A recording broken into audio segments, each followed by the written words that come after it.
여러분, 옥수수 좋아하시나요? 옥수수는 우리나라를 비롯한 여러 나라에서 친숙한 식재료로 쓰이고 있는데요. 이 옥수수가 한때 중국에서는 자연의 저주로 보일 만큼 큰 환경 파괴의 주범이었다고 합니다. 오늘은 신의 작물에서 자연의 저주로 여겨진 옥수수에 대해 함께 이야기해볼 김현선 교수님 모셨습니다.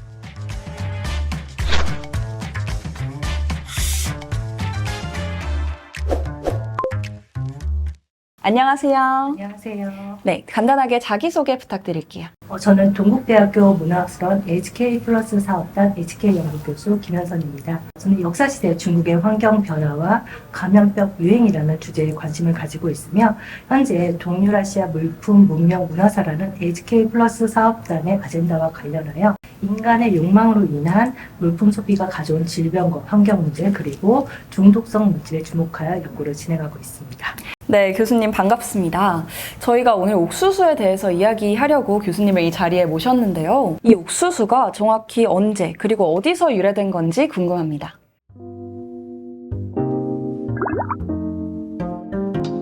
옥수수는 세계 3대 작물 중 하나이며 맨 처음 중앙아메리카에서 재배되었습니다. 우리가 익히 알고 있는 아즈텍, 마야, 잉카 문명 시대의 주식이었습니다. 즉 아즈텍, 잉카, 마야 문명의 중심에 바로 옥수수가 있었는데요. 옥수수는 곡물 재배가 어려운 해발고도 1000에서 2000m의 고산지대나 해안가의 건조한 모래 땅에서도 매우 잘 자랐습니다. 뿐만 아니라 씨앗 하나로 100에서 200배의 수확을 얻을 수 있었습니다. 중앙아메리카 사람들은 밀림의 척박함을 옥수수로 극복할 수 있었습니다. 따라서 중앙아메리카에서 옥수수는 신으로 추앙을 받았고요. 또 옥수수 가루에서 인간이 만들어졌다는 탄생 설화가 있을 정도였습니다. 옥수수는 그야말로 신이 내린 작물이었다고 할 수가 있습니다. 그렇군요. 그럼 이 옥수수가 중앙아메리카에서 유래됐다고 말씀을 해주셨는데 어쩌다가 중앙아메리카에서 시작된 옥수수가 중국에까지 유입이 되게 되었는지 궁금합니다.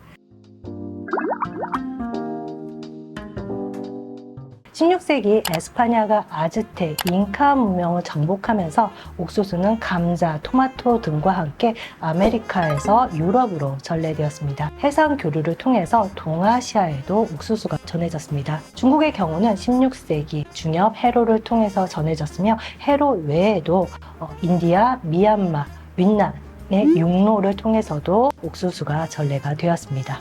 그러면 해로 및 육로를 통해서 옥수수가 전래되었다고 말씀을 해주셨는데요. 전래된 것까진 그렇다 쳐도 어쩌다가 중국에서 옥수수가 이렇게 큰 인기를 얻게 되었는지 그 사유가 궁금합니다. 당시 중국의 상황을 살펴보면요. 중국의 농업 수준은 전체적인 생산량이나 집약적인 생산 방식에 있어서 매우 뛰어난 수준이었습니다. 그럼에도 불구하고 늘 식량 공급과 균형이 맞지 않았습니다. 설령 농업 기술이 개선되고 경작지를 개간해서 일시적으로 1인당 식량 생산량이 늘어나도 다시 인구가 증가하여 식량 부족이 야기되었습니다. 그로 인해서 중국 사회는 늘 구조적인 문제를 가지고 있었으며 이러한 식량 문제를 해결해 준 것이 바로 옥수수를 비롯한 신대륙 작물이었습니다. 그러면 중국의 어떤 식량 문제를 옥수수가 해결해줬다고 봐도 되겠네요. 네. 그러면 이렇게 큰 장점이 있었던 만큼 어두운 이면도 있었을 것 같은데요. 옥수수에는 어떤 이면이 있었나요?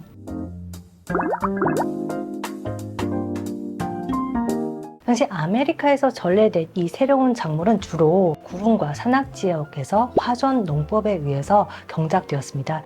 혹시 화전 농법이 뭔지 아시나요? 들어본 것 같아요. 태워서 이렇게 하는 거 아닌가요?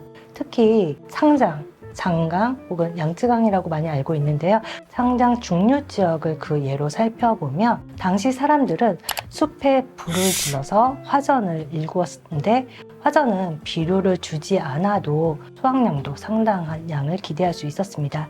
또 제초나 시비 등이 필요하지 않아 노동력을 절감할 수 있는 효과가 있었습니다. 하지만 화전으로 일군 땅은 4년에서 한 5년 정도가 지나면 경작이 불가능할 정도로 황폐하게 변했습니다. 이 때문에 사람들은 지력이 고갈된 황폐한 땅을 버리고 다른 곳으로 이동하여 다시 화전을 경작하였습니다. 이러한 경작 방식은 매우 원시적인 방법으로 산림을 매우 심각하게 파괴했습니다. 이러한 무차별적인 개발로 숲이 사라져갔으며 동식물이 감소하기 시작을 했습니다. 생태계 파괴로 사람들은 호흡기 질환, 말라리아 등 질병에 쉽게 노출되었습니다. 뿐만 아니라 화전 농법으로 점차 숲이 줄어들자 비가 내리면 산사태가 자주 일어났고요.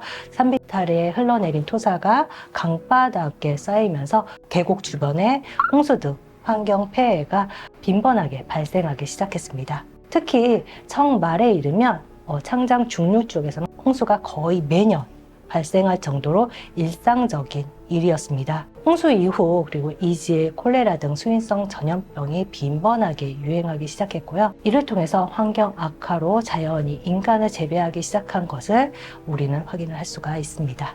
그렇군요. 결국 이 인간의 빈곤 문제를 해결하기 위해서 들여왔던 옥수수가 결국 자연 파괴로 인해서 인간들에게 피해를 주게 되었다는 사실이 좀 흥미롭기도 한데요. 그럼 이 옥수수가 거듭되는 환경 파괴로 인해서 정부 측에서 좀 금지 조치를 내렸던 적도 있을까요?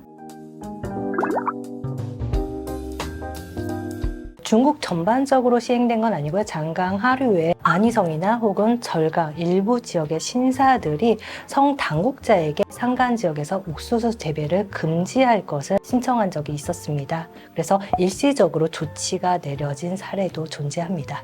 네, 그럼 이렇게 옥수수의 유래부터 옥수수가 어떻게 인기를 얻게 되고 또 어떻게 금지 조치가 내려질 정도로 환경 파괴를 심하게 했었는지까지 알아봤는데요. 그럼 이 옥수수가 중앙아메리카에서 유입된 이후에 신의 작물에서 또 자연의 저주가 되기까지 중국의 사회적 문제 그리고 인간의 이기심이 좀 기여했다고 봐도 될 것 같은데 맞나요? 네, 그렇습니다.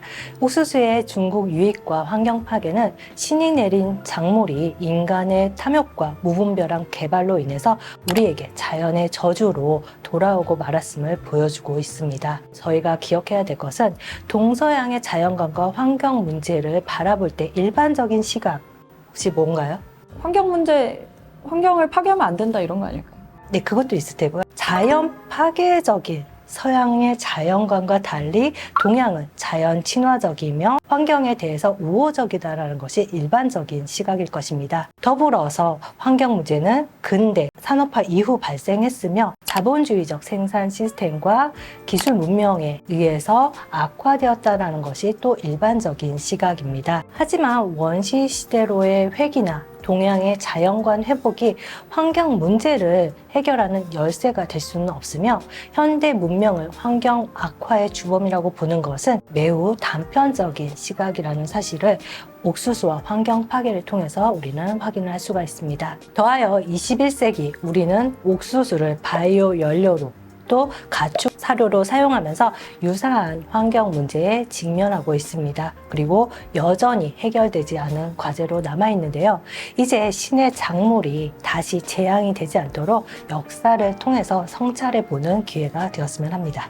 그렇군요. 그럼 이 옥수수로 인해서 똑같은 역사가 반복되지 않도록 우리 모두 유의해야겠습니다.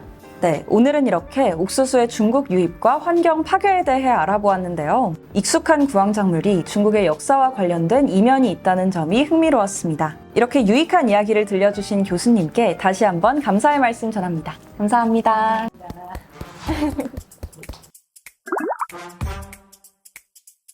찐 옥수수 대 구운 옥수수. 하나, 둘, 셋. 구운 옥수수. 구운 옥수수가 더 맛있는 그 마약 옥수수 모르세요? 이렇게. 맛이 없어. 시즈닝 이렇게 해가지고 먹으면 구운 옥수수가 훨씬 맛있어요. 한번 드셔볼게요. 아, 혹시 그러면 콘치즈도 좋아하세요? 네, 저는 회 먹으러 가면 회는 안 먹고 콘치즈만. 그쵸. 그 마요네즈 치즈. 그게 제일 맛있는 거.